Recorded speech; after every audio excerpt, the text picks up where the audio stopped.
What is good, everybody? Welcome back to another episode brought to you by the League FFB. Today, we are here for another Let's Talk Dynasty trade show. So we have taken 10 trades, 8 of them actually. War and I have both brought our own trade to the table here for today's episode to talk about on today's episode. If you haven't joined that free Discord linked in the description is the place where we are taking these Dynasty trades and reviewing them on the channel. So without wasting any more time, let's hop right into today's video and let's start talking about some Dynasty trades.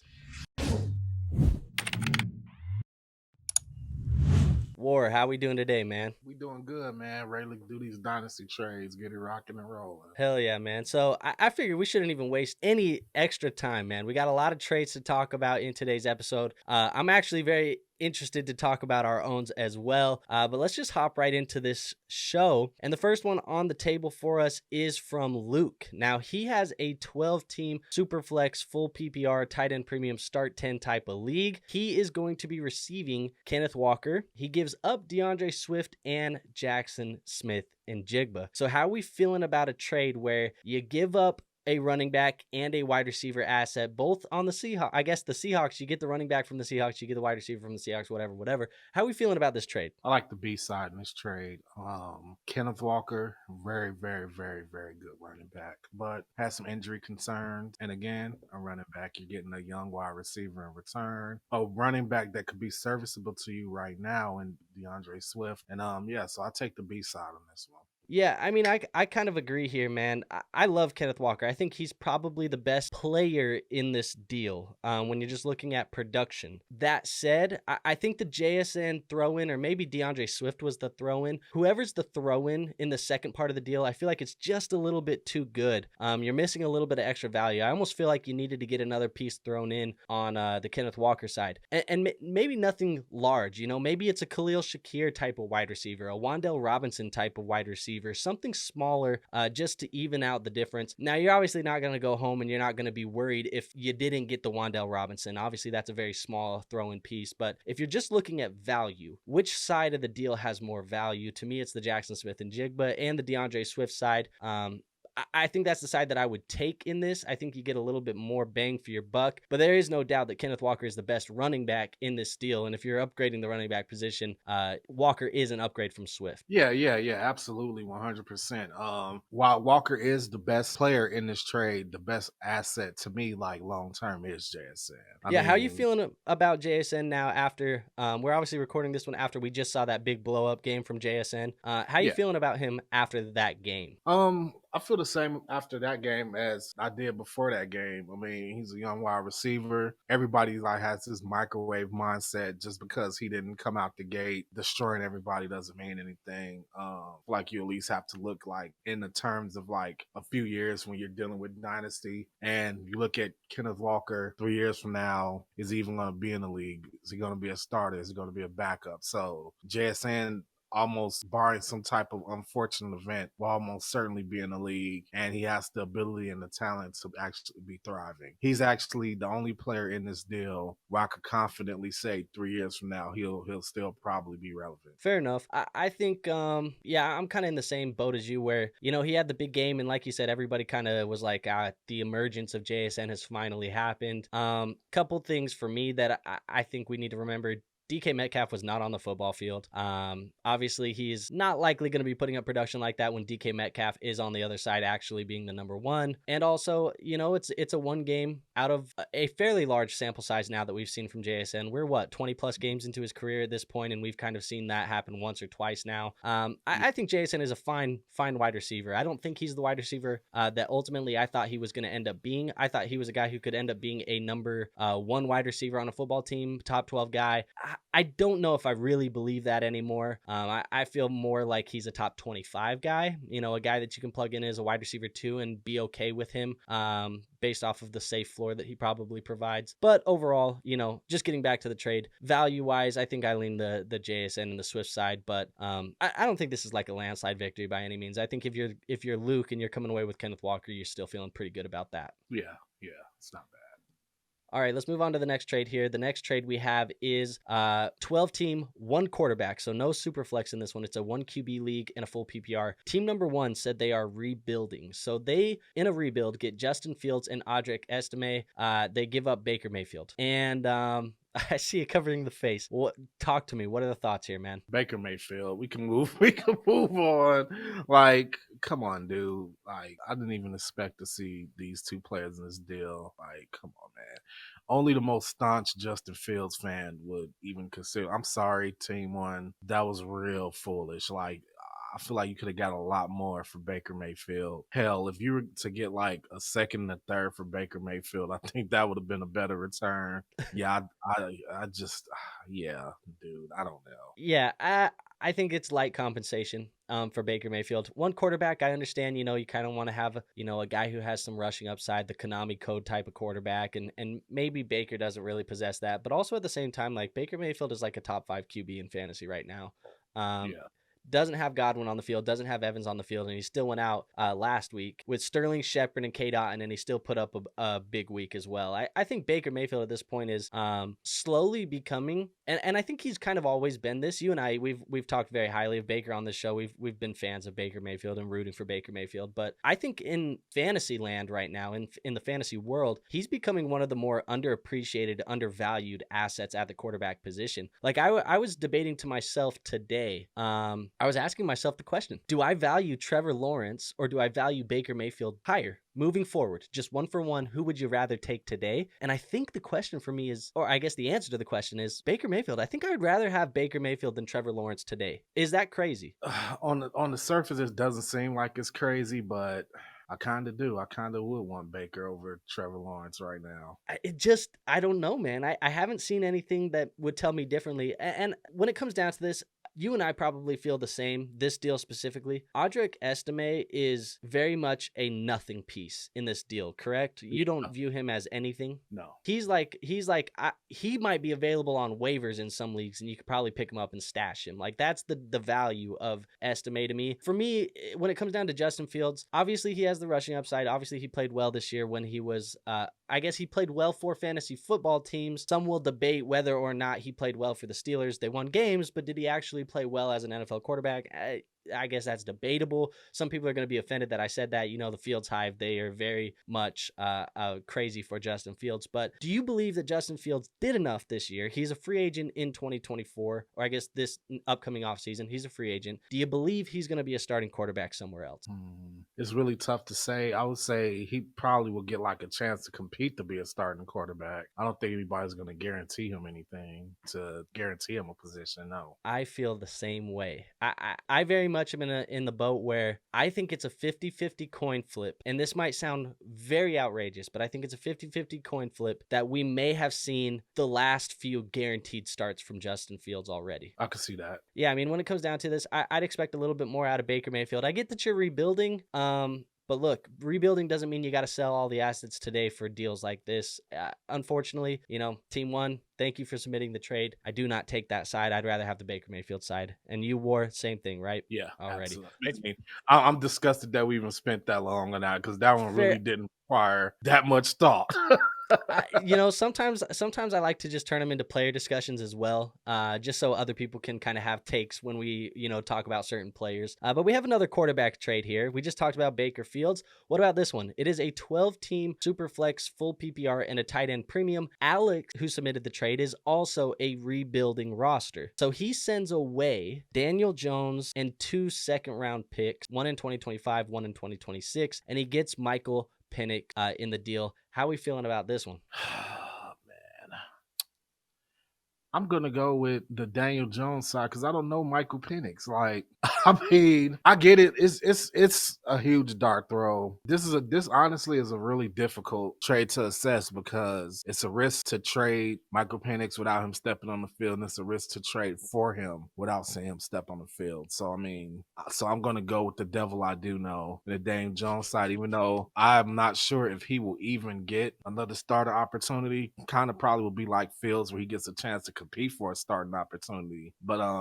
yeah, 2 seconds. That's what I'm looking at. Yeah, I mean, I let's talk about Daniel Jones because I agree with you. I actually think I lean the Daniel Jones side in this deal, and I'm just looking at what he's done so far this year. And keep in mind, it hasn't been great. He has a couple 2-touchdown games. Actually, he has about 4 2-touchdown games. A couple games where he didn't throw a touchdown. He still has rushing upside. This is a guy who's right now currently sitting as quarterback. What is it on the year? Quarterback 19 in your super flex leagues. That's like a QB2, you know, a low end QB2. Daniel Jones in 2 seconds. It feels like there's more value on that side. I think the swing is Penix. Obviously, we're talking about looking at him, and you see what Kirk Cousins has done with Drake London and Darnell Mooney and Bijan Robinson and some of these other assets. Like, that's a good roster. And Penix, if you were going to look at either of these quarterbacks and say one of them can become a top 12 guy, I think Penix is obviously the choice there. I think I agree, though. In a rebuild, I might just rather have Daniel Jones in the 2 seconds. And even if it means that I'm sending Daniel Jones away to somebody else for like another early second, and I'm just keeping 3 seconds over Michael Penix in the rebuild, I think I might do that because I look at the 2025 class, and there's going to be some quarterbacks in that second round I think that we're going to be able to grab in rookie drafts. Garrett Nussmeier, I think you could maybe get a guy like Jaxon Dart in the second round maybe.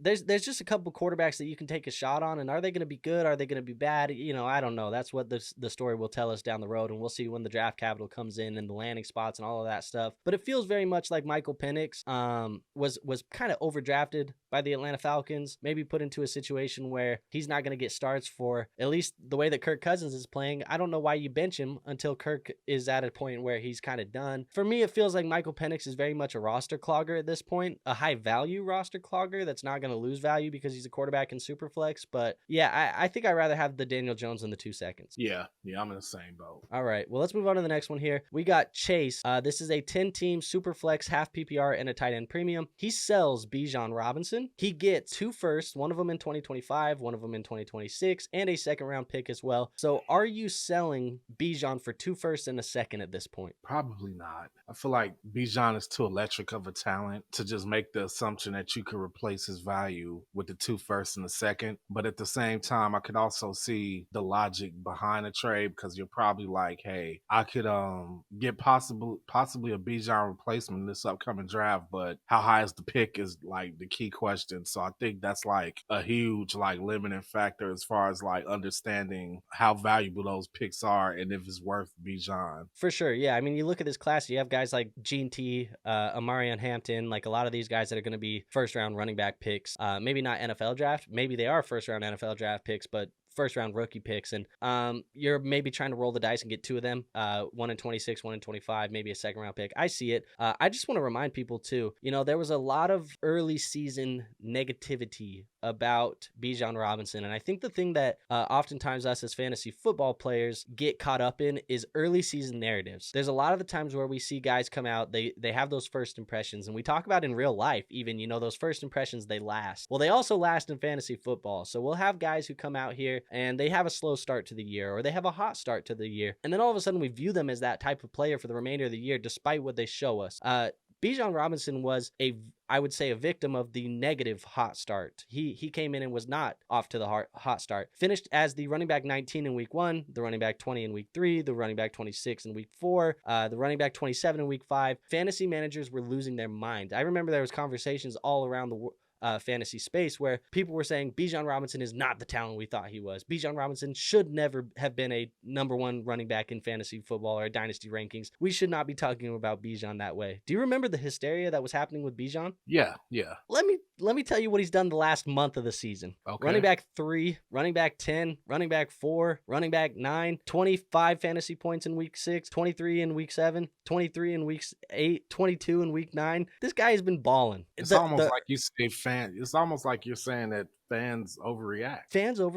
And those early impressions, they last. He started out slow. Now he's balling. And guess what happened, actually? He had more of the snaps in the first 3 weeks of the season when he was underperforming than he has right now. He's actually seen less snaps per game right now, but he's performing more for fantasy football. So I just think it's funny. I want to remind folks, when we're trading and when we're playing Dynasty Fantasy Football, we are playing a game that is long term. Obviously, we need to win week by week, but we also need to remember good players are good players. You even said this in our group chat last night. Good players are good players. Players that are sleepers, dart throws, breakout candidates. They come and they go, and those guys are 50-50. You might hit on them, you might not. The good players are good players. And let's not forget who those good players are. Bijan Robinson is a good player. That said, going back to this trade, I really haven't given a take on it as far as what side I would take. I think if you're looking to sell a running back in this current dynasty landscape, this current market, getting 2 firsts and a second is probably a pretty good haul for any running back. Yeah. This is one of the best running backs in dynasty. I think I still lean Bijan, but if we don't have the context of Chase, if Chase is rebuilding and you can get 3 potential assets that could start on your team for your one Bijan in the future, I understand that as well. So it's probably a fair trade. It's probably an even trade. Me, I want the player in Bijan Robinson because I know he is an elite asset on my roster, especially in a 10-man league where, you know, there's 2 less teams in the league. Having the superstar player is a little bit more important. Bijan Robinson is one of those guys. 100%. All right, let's move on to the next one here. This is a contending team. So we've talked about a couple rebuilding teams. Team 1 is contending. So you got a 12-team super flex, half PPR and a tight end premium. He trades away Jonathon Brooks and a 3rd round pick in 2025. He gets Aaron Jones, Tony Pollard, and Mike Gesicki. So how do we feel about a contending team doing that? I mean, I feel like both teams probably accomplished their goals. I don't think Brooks is going to outproduce Aaron Jones, Tony Pollard, and Mike Gesicki this season. But next season, I could just kind of see all 3 of those guys being nothing. But in terms of like just a contender, I think that is like mission accomplished as far as like what he set out to do. So I don't have a problem with this deal. Yeah, I mean, I think if you're the contending roster, team 1, you're receiving Aaron Jones and Tony Pollard. You're obviously buying some age. That is the trade-off, I think, when you are a contending team. You want points, you buy age. That's what happens.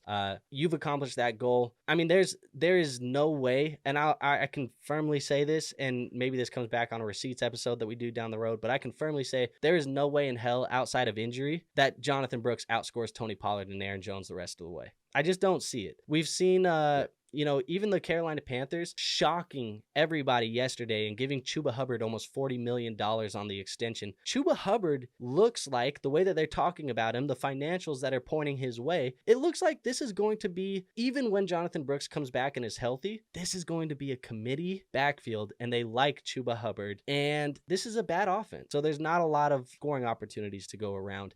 It actually really worries me and taints my overall view and optimism on Jonathon Brooks. I think you and we've talked about it a lot this year, that Jonathon Brooks was severely overvalued and overrated in the dynasty community right out the jump. He obviously, you know, this last class was not a very good running back class. Jonathon Brooks had the highest draft capital of all of those guys. He was probably the most talented guy out of all of the running backs in this class. Just because you're the best in a bad class doesn't mean that you're good in the NFL. And there were people that were talking about Jonathon Brooks as a top 9, top 10, top 11 running back in Dynasty Fantasy Football before he ever touched the football field. Now that Carolina has already, you know, we knew Carolina was not a optimal place. We already know that they're a little bit dysfunctional. And now they're signing Chuba Hubbard to a $40 million deal or close to a $40 million deal. Jesus Christ, bro. I think it's bad news bears for Jonathon Brooks. And I hope that the community finally, you know, looks at Jonathon Brooks a little bit more appropriately now. This is probably a guy who is, in my opinion, personally, right now, in my dynasty rankings, I would view him closer to running back 20 than I would to running back 10. And he's been floating around that running back 10 for a long time now. Yeah, he has. Never stepped foot on the field as of yet. It's going to be interesting. I hope he does well. I mean, obviously, it's good for us in dynasty to have young guys that are explosive and look great, but I don't know, man. It doesn't look great. I think Chuba played himself into a decent role in this offense for a little while now, and that's unfortunate for Brooks. But give me the Aaron Jones and the Pollard side. If you're rebuilding, that's the side that I want. I mean, if you're contending, that's the side that I want. And I think that's the side that probably wins the deal given the context. Yeah. All right, let's go to this next trade here. Luke is back at it. It's a 12-team Superflex full PPR and a tight end premium. He is rebuilding here. So let's look at it from that lens. He receives Josh Downs and 2 2025 firsts. He gives up Puka Nacua, Juju Smith-Schuster, and Raheem Mostert. So obviously the big piece in this deal being Nacua, but is Josh Downs and 2 firsts enough to get off of Puka Nacua to you in a rebuilding roster? Oh man. I hate to say it, man. I probably would do the deal. I mean, again, we don't know where these picks land. We do not know where these picks land, but there aren't a long list of players that 2 first-round picks can't get you. Can you agree on that? I can agree with that. Bijan, obviously, he was one of the players who is on that list that you know, will probably still keep if he's there. And Puka Nacua is there, but I think the determining factor is you're getting the 2 first and Josh down. So, I mean, with that, rebuilding roster is super important that you get those draft picks. So I'm going to go with the picks, but I will totally understand if you go with the other side as far as Puka Nacua. Yeah, I mean, so I'm actually working on a video right now where I'm going to be discussing, I have a roster that I'm rebuilding, and I'm going to discuss all of the trades that I've made over the last month. I've made like 10 plus trades in that league already over the last month, just tearing down the roster. And I'm going to talk a little bit more about the strategy behind that. But one of the things that I like to do is I like to multiply my assets. So when you have assets like Nacua, and you can turn him into potentially 3 starting assets, Josh Downs would start, and then you get liquid with the 2 first-round picks that could turn into starters either via your draft picks, or maybe you take those first-round picks in 6 months and you sell those for another player on another team that you want to have rather than using it as a draft pick. So I don't mind this strategy. I actually think it's a very good strategy. Garrett Price from Dynasty Nerds, he recently tweeted out a tweet showing some of the hit rates on these rookie picks. And I think it's something that we need to keep in mind as we approach this trade deadline in our Dynasty leagues, as we approach the trade deadline in fantasy leagues in general. He is looking at a 5-year sample, and I'm going to break this down for you just very quickly. He's looking from 2018 to 2022. So a very recent sample size. It's obviously a small sample size, 5 years, but he was looking at the hit rates of first round rookie picks. And basically the hit rate that he has found over those 5 years, and what he would confirm as a hit rate was a top 6 season or multiple top 18 seasons from QBs, either a top 12 season or multiple top 20 or 36 seasons from a wide receiver or a running back, and a top 3 season or multiple top 12 seasons from a tight end. So there's kind of a range of outcomes there, but the hit rate, that's really what we're talking about. Picks 101 through 104. Those early first round picks, they have about a 70% hit rate. So 7 out of 10 times when you make that pick, you're going to hit on it, which is good. The 105 through the 108, your middle round picks, that's a 25% hit rate in that 5-year sample. So 2 out of 10 times, 2.5 out of 10 times that you pick, you are going to hit. The other 7.5 times you're missing on that pick. And then your 109 through 112, it's actually better. It's 50%. So one thing to keep in mind is that those first round picks, even though we're trading for them,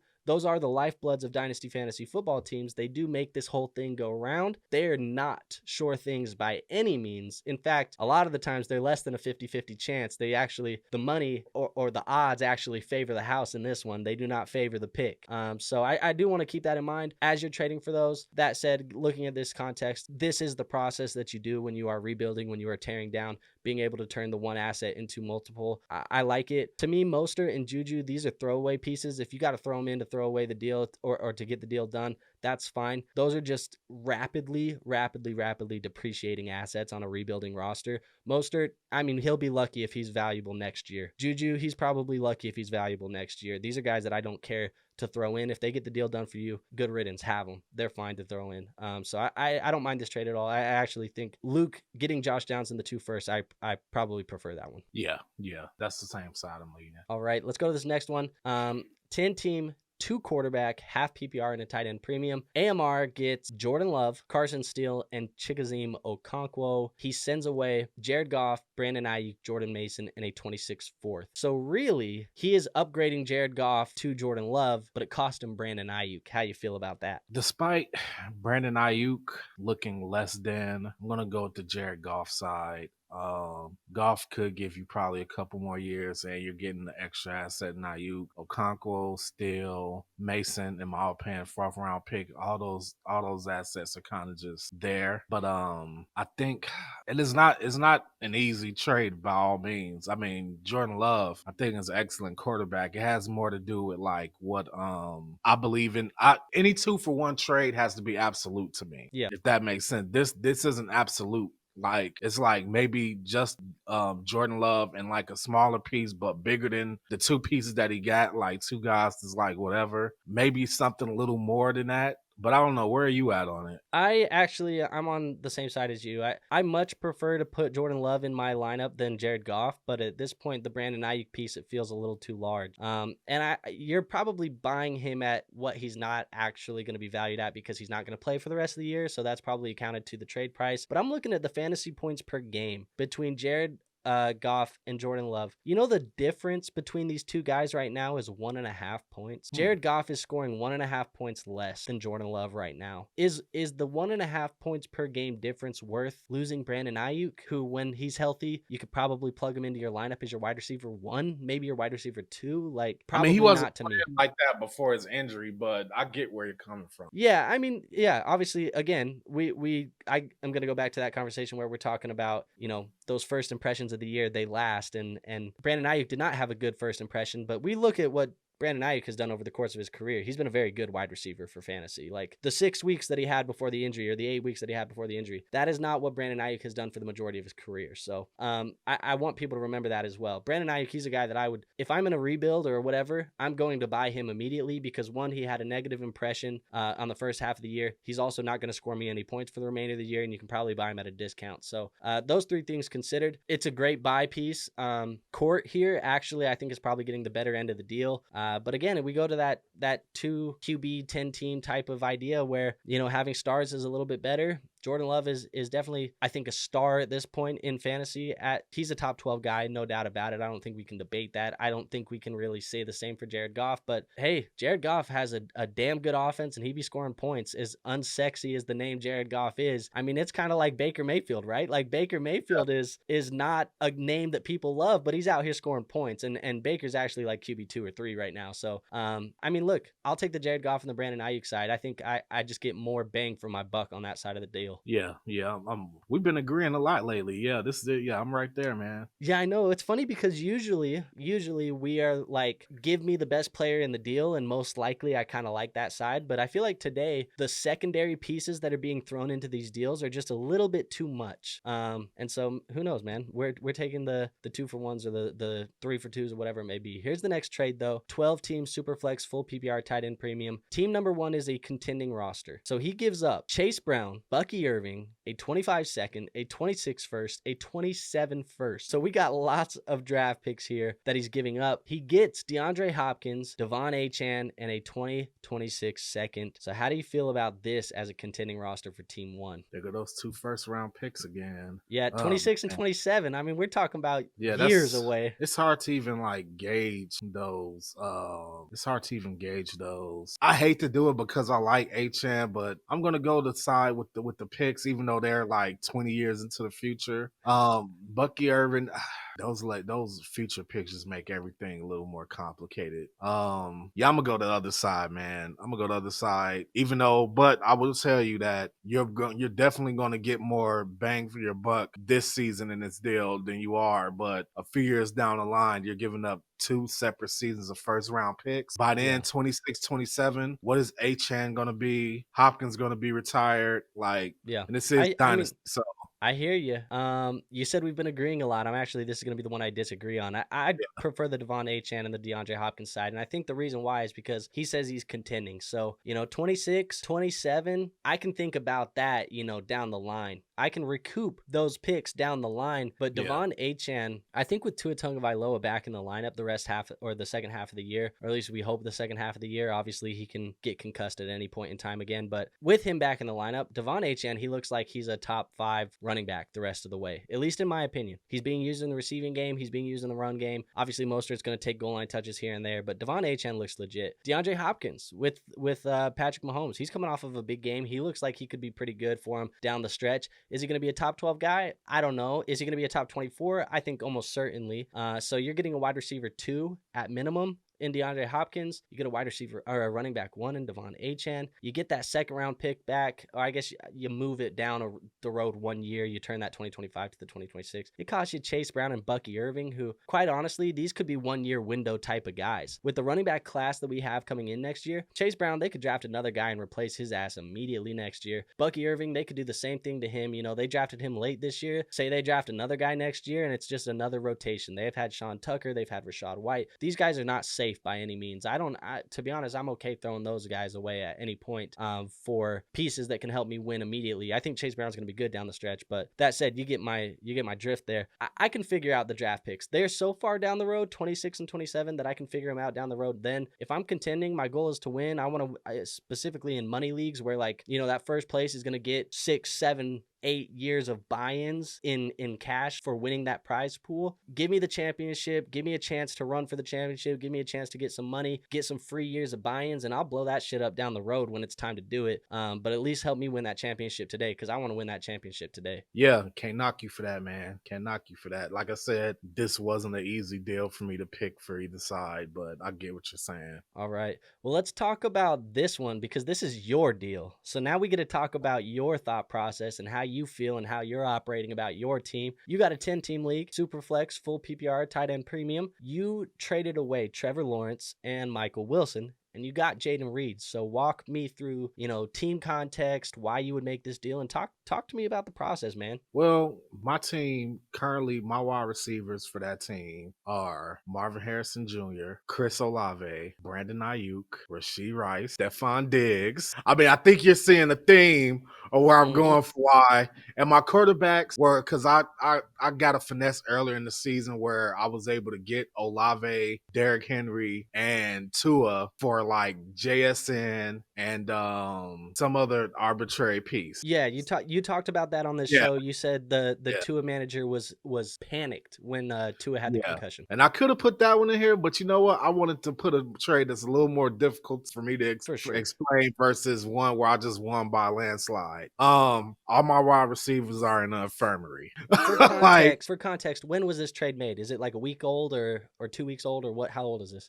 This trade is about a week old. A week old. It's about a week old. My quarterbacks before the Trevor Lawrence injury stuff has kind of developed. Yeah. Okay. And my quarterbacks on that team are Jayden Daniels, Tua, Bo Nix, and I kind of was just like, okay, do I want to move Bo Nix or do I want to move Trevor Lawrence? And I was like, I need to get a wide receiver. Let me get the best wide receiver I can get for Trevor Lawrence. Trevor Lawrence's name ain't necessarily good in these streets right now. So I was pretty pleased that I was able to get Jayden Reed for him. So I shipped him on off. Michael Wilson's just an extra piece. I already have Marvin Harrison Jr. So I was just like, okay, because the guy said, we could get this done if you give me Wilson. I said, okay. So not going to let that hold up the deal. Yeah. Okay. Yeah, I mean, you asked me about this one, and I told you I felt maybe Trevor Lawrence's name could command a better wide receiver than Jayden Reed. I mean, you obviously know the trade market in your league better than I do. I'm not in that one. So, you know, this is what you could have done. And look, I don't hate it. I think the reason why I don't hate it is I think when you look at this in a bubble, if I didn't know your team context, I would say, hey, super flex quarterback Trevor Lawrence for wide receiver Jayden Reed. I probably don't like the process there because I tend to lean towards the quarterback and the super flex. But given the fact that you have Jayden Daniels, Bo Nix, Tua, you had some excess at that quarterback room, I don't mind this deal for you at all. Yeah, see? Now, full context, I did reach out to Andrew before I made this, and at the time that I made the deal, Andrew was just like, I presented him with two. I said, okay, this deal with Trevor Lawrence or this deal with Bo Nix. He kind of said, I don't like. Wait, no, it wasn't that. I think it was for either. Were both of them for Jayden Reed or was it for a different? I think they're both for Jayden Reed, and I was deciding between Bo Nix and Trevor Lawrence, and I'm so happy that I picked Trevor Lawrence instead of Bo Nix. Yeah, I'm about to look. Actually, I was gonna. Oh, you said what would you do? You said T-Law and Michael Wilson for Jayden Reed or Bo Nix and Michael Wilson for Jayden Reed. And I said Dynasty. I said I don't think I'd do either of them, to be honest. But I didn't know the full context of the roster. So I definitely accept it a little bit more now. But yeah, I think Bo Nix helps you more this season, obviously, the rest of the way than Trevor Lawrence. And is there, we talked about that conversation of potentially being Baker Mayfield or Trevor the rest of the way. Who do you prefer? Is there a conversation for Bo Nix right now? Would you potentially prefer Bo Nix over Trevor right now for dynasty teams? Unlike Trevor, right now, Bo Nix's name is good in these streets, man. He's running the football. Yeah, he's scoring points. Good streets, man. And I think a bigger question is, are we taking Drake May or Trevor Lawrence? Oh, I'm taking Drake May by a landslide. Yeah. So, I mean, Damn, dude, What so we're getting there with Trevor. Like it's getting bad, man. Trevor's doing it to himself, man. I remember at the beginning of the season, you were the one like, "Hey, you know what? No, Trevor could bounce back." Yep. And he looks like a victim of his own confidence right now. He's not even okay. I always compare him to Caleb because of their draft status and things like that. Mm-hmm. At least with Caleb, you could say these things like, "Okay, Caleb's a rookie. Caleb's running for his life." Things like Yeah. that. Trevor Trevor, you've Lawrence, been here for 4 years now, brother. you've been here, and while your offensive line probably isn't the best offensive line in the world, I can guarantee it's better than the Bears' offensive line. You don't have the weapons, but so I mean, I look at everything in that spectrum, and it's just like it kind of feel like he's a victim of his own. He's having a crisis of confidence right now. Like Yeah. I don't think he believes in himself as much as he, used to. And that happens when you're drafted number one and things just aren't going as well as they can go for as long as they have for him. Right. And, it'll be Caleb Williams too if it continues to go down this path. So Yeah. You know what's funny? Looking back in the offseason when I was talking about Trevor Lawrence, a lot of the reason why I was saying I think he could bounce back is the addition of Brian Thomas. And I was like, I think Brian Thomas can help elevate Trevor Lawrence. he's doing fine. Brian Thomas has been outstanding. Like he's been really good, but Trevor Lawrence hasn't been good. So it's funny how usually that wide receiver needs the quarterback to play well in order for them to play good or to produce. But for whatever reason, Trevor's not really playing well, and BTJ is still producing. It's kind of a weird thing that's happening right now in Jacksonville, and I can't imagine that Doug Peterson is the head coach of this football team next year. Is that going to open the door for more excuses for people to say, oh, Trevor can finally get it figured out now that he has a new head coach? Probably. I think at this point we need to look at Trevor Lawrence as he is a quarterback 2 for fantasy football purposes. A quarterback 2. Trevor Lawrence is to Brian Thomas as Daniel Jones is to Malik Neighbors. Holy shit. With the twist being that one guy just got paid. Holy shit. I ain't going to Daniel Jones comments, but let's talk about my trade here. I have a 10-team league. You're in this league with me. It's Dynasty Tea Party. We got, half of the European guys and half of the American guys. We got the Tea Party here. It's a 10-team super flex, full PPR tight end premium league. I am about as strong as a contender as you can possibly be. The number one team in points for, I think I have the number one record right now.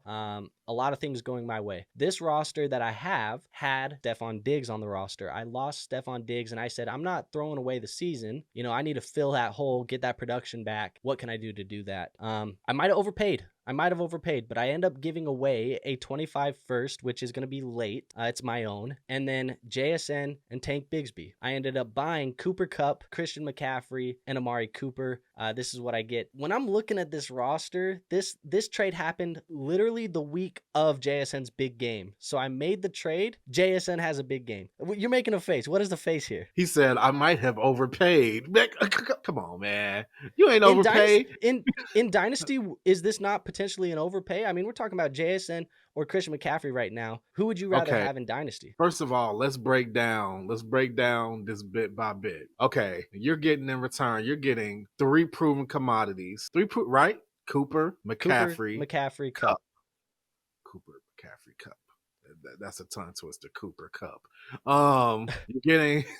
You're giving up Tank Bigsby, who may or may not be done with his Cinderella run.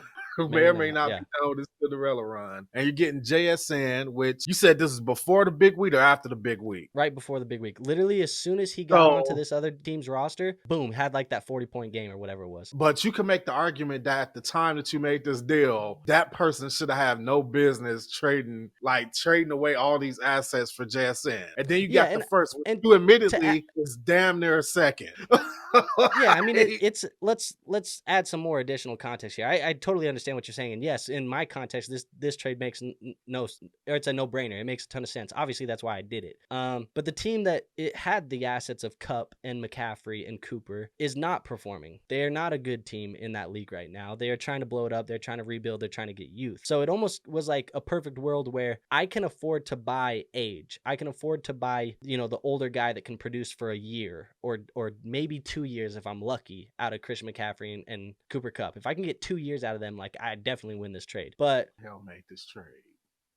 JSN in Now, the first go to the guy that's trying to rebuild. I don't know. no, You could say now, there was now I'm just trying to figure out who the hell made this trade with you. Because look, and okay, Andrew, correct me if I'm wrong. Take yourself out of the deal for real the quick. record, there were people in our group chat that were saying, or in our league chat, there were people saying that they wanted the JSN in the first side. They said I overpaid in the chat. I don't know where I was that day because I would have definitely did not had said that, because I can make, okay, let's play this game. Let's play this game. We never played this game before. Let's play the Right. game of trading places. Andrew, let's say that you were the team that originally had Amari Cooper, Christian McCaffrey, Cooper Kupp, correct? Mhm. Let's say that you were that team. Would you have gotten Rebuilding. more? Would you have gotten more than what you gave him if you traded Yes. McCaffrey, Kupp individually? Because we see this all the time on these Dynasty trade shows. Sometimes it's better to trade one piece by itself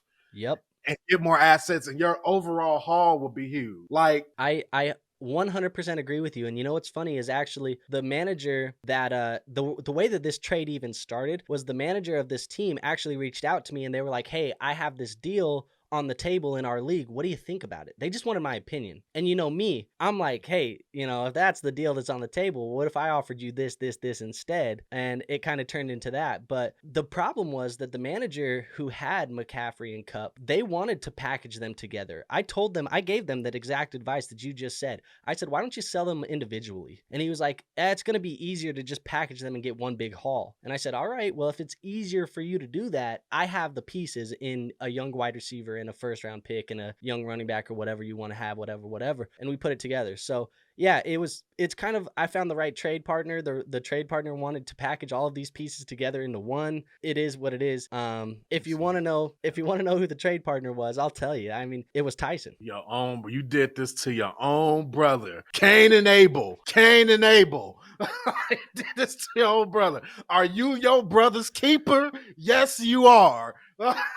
You did it to your own damn brother.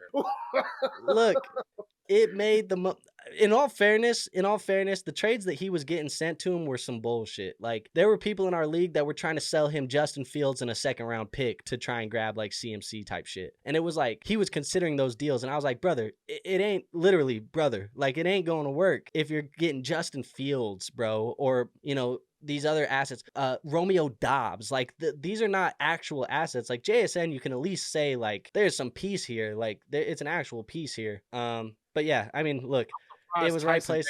Because Tyson's pretty stingy. He's pretty stingy in the trade room. I'm surprised he made this deal. Yeah, I mean, I was trying to give him less, honestly. And he got me up to throw in Tank Bigsby and shit, but I'll throw him in just to get the deal done. My point of this was I want to win the championship, and Cooper Kupp and CMC. If CMC comes back into CMC of old, which I think that's a coin toss at this point if he's CMC of old, but if he comes back and is putting up 15, 20 point weeks, Cooper Kupp is filling in for Stephon Diggs. My team's pretty damn good because it's a 10 team, 10 team super flex, like I said, but I got Lamar Jackson, Josh Allen, AJ Brown, Jahmyr Gibbs, Christian McCaffrey, Joe Mixon, Dalton Kincaid, Jake Ferguson. Like, my team is stacked. Jayden Reed's on that roster. A whole bunch of guys on that roster. Like, the team is loaded. So, adding Cooper Kupp and Christian McCaffrey, this should give me a really good chance at making that championship game and hopefully winning that trophy for the third time in 5 years, let me just say. I was just about to say, this is why he has a stranglehold on this league. That league I've been dominating for a half decade at this point, but we're just waiting for him to decline. It's so bad in that league that at one point Andrew said that he should self-sabotage himself. Like, hey, I think I'm just gonna go into a rebuild, like, for no reason. Just cause.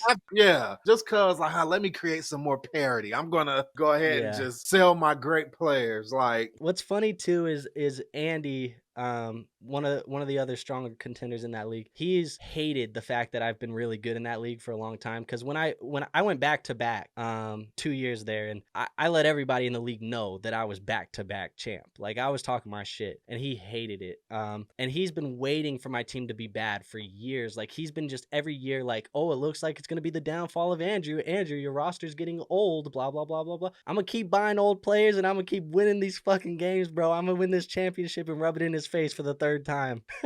Well, my team is not a contender in that league, so You got J.K. Dobbins in there, right? Yeah. Send him my way. Send him my way, brother.